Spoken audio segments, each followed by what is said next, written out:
Hi കുട്ടീസ്, എല്ലാവർക്കും ഇന്നത്തെ എപ്പിസോഡിലേക്ക് സ്വാഗതം. അപ്പോൾ നമ്മുടെ ഇന്നത്തെ പരിപാടി എന്ന് പറയുന്നത് നമുക്കൊരു ചെറിയൊരു ഈവനിങ് വ്ളോഗ് ആയാലോ. വേറൊന്നല്ല, ഇന്ന് ഞാൻ ചെറുതായിട്ടൊരു ഉഴുന്നുവട ഉണ്ടാക്കാനുള്ള പരിപാടിയിലാണ് കേട്ടോ.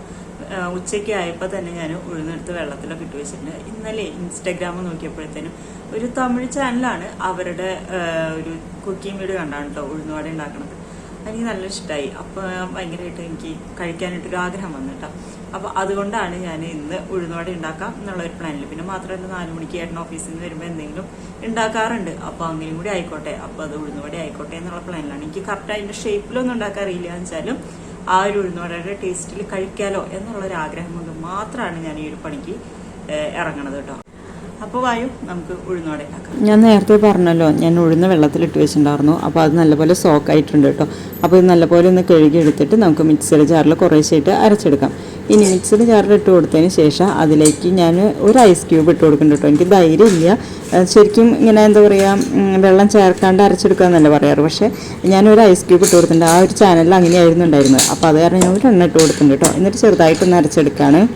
ഫസ്റ്റത്തെ ടൈം അരച്ചെടുത്തപ്പോൾ കുറച്ച് ഡ്രൈ ആയിട്ട് തോന്നി കേട്ടോ. അപ്പോൾ ഞാൻ രണ്ടാമത്തെ പ്രാവശ്യം അരച്ചപ്പോഴത്തേനും അതിൽ 2-3 ഐസ് ക്യൂബ് ഇട്ടിട്ട് ചെയ്തു കേട്ടോ. അവരുടെ ആ ചാനലിൽ അങ്ങനെയാണ് കൊടുത്തിട്ടുണ്ടായിരുന്നത്. 3 ഐസ് ക്യൂബൊക്കെ ഇട്ടിട്ട് ചെയ്തിട്ടുണ്ടായിരുന്നു കേട്ടോ. അപ്പോൾ അതേപോലെ ചെയ്തിട്ട് അപ്പോൾ നല്ലതായിട്ട് കിട്ടി.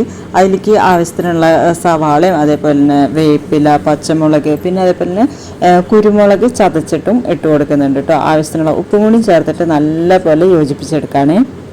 ഉഴുന്നുവടയുടെ ആ ഒരു സോഫ്റ്റ്നെസ് ഈ ഒരു സ്റ്റേജിലാണല്ലോ ഇരിക്കുന്നത്. ശരിക്കും നല്ലപോലെ യോജിപ്പിച്ച് നല്ല പഫി ആയിട്ട് വന്നാൽ മാത്രമേ ഉഴുന്നുവട നല്ല സോഫ്റ്റ് ആയിട്ട് കിട്ടുള്ളൂ കേട്ടോ.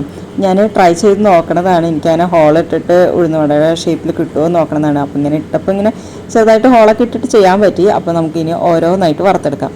ഞാനങ്ങനെ ഹോളിട്ടിട്ട് ചെയ്തെടുക്കുമ്പോൾ എനിക്ക് ചെറുതായിട്ട് കിട്ടുന്നുണ്ട് കേട്ടോ. ഫുള്ളായിട്ട് ആ ഒരു ഉഴുന്നുവടയുടെ ആ ഒരു പക്ക ഷേപ്പ് എന്നൊന്നല്ല പറയണത്, ചെറുതായിട്ട് എനിക്ക് കിട്ടിയിട്ടുണ്ട് കേട്ടോ. ഇത് ഇങ്ങനെ കൂടിയും കിട്ടാറുണ്ടായിരുന്നില്ല മുന്നൊക്കെ. എനിക്ക് ആദ്യമൊക്കെ ചെയ്യുമ്പോൾ ഞാൻ ചിലപ്പോൾ സ്പൂൺ കൊണ്ടൊക്കെ കോരിയിട്ടിട്ടായിരിക്കും ഉണ്ടാക്കുക. എനിക്ക് അതുപോലെ അത്രയ്ക്കും മോശമായിട്ടാണ് കിട്ടാറ് കേട്ടോ. പക്ഷേ ടേസ്റ്റ് ഉണ്ടാവാറുണ്ട്.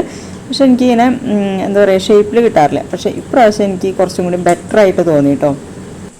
കുറച്ചും കൂടി ആ ഒരു ഷേപ്പിൽ കണ്ടപ്പോൾ ഭയങ്കര സന്തോഷമായിട്ട്. ആദ്യമായിട്ടാണ് കേട്ടോ ഇങ്ങനെയൊക്കെ കിട്ടുന്നത്.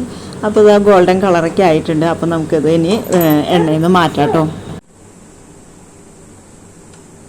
തനു ഉറക്കത്തിൽ നിന്ന് എനിട്ടൊക്കെ വന്ന് ദേ ഉഴുന്നോടെ കഴിക്കാതിരിക്കുകയാണ് കേട്ടോ. അപ്പോൾ തനുവിനോട് നമുക്ക് ചോദിക്കാം എങ്ങനെയുണ്ട്. Thank you. ഞാൻ 2 ഗ്ലാസ് ഉഴുന്നാണ് ഇട്ടിട്ടുണ്ടായിരുന്നത്. അപ്പോൾ എനിക്ക് ഇത്രയ്ക്ക് ഉഴുന്നോടെ കിട്ടിയിട്ടുണ്ട് കേട്ടോ. പിന്നെ ഏട്ടൻ വന്നപ്പോഴത്തേനും ചിക്കി കൊണ്ടുവന്നിട്ടുണ്ടായിരുന്നു. അപ്പോൾ ചിക്കിയും ഉഴുന്നോടയും കൂട്ടിയിട്ട് ഞങ്ങൾ ചായ കുടിച്ചു കേട്ടോ.